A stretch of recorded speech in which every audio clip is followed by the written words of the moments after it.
Um saludo para todos que estão aqui no vídeo aqui. Aqui é Computer Técnico. Nós estou mostrando uma demonstração chiquito de um problema com o OPN que no laptop. Torque enviado a ter com a direita que se não percebe assim não. É DC conectado aqui, bra. Mas nós estamos aqui.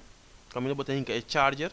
Então a bateria stop de carga. Plus o laptop mesmo stop de corrente não. Então a bateria ba e não tá carga mais, boa laptop não sente mais.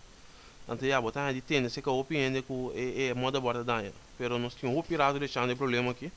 Que vai no saco e nota assim, com a cosco da direita. Lo que nós está fazendo, nós estamos instalando um DC conector novo, mas nós estamos aqui. Enviamos assim em estoque também, por isso não é famoso. Então nós estamos virando assim, quita é um bio. Soldeira é um novo riba de. Botar tape.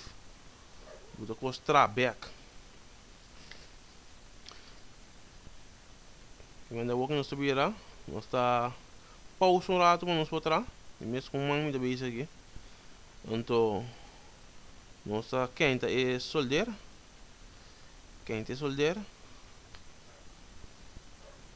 Para nós por começar a entrar, não?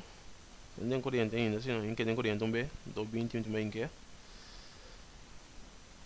Então nós estamos buscando um back. Sim, mas nós não tu costa claro aqui. É bom de soldeira. É bio-by, é novo, inteiro e back. É duro, mas eu também aqui. Não está mover, não está skid.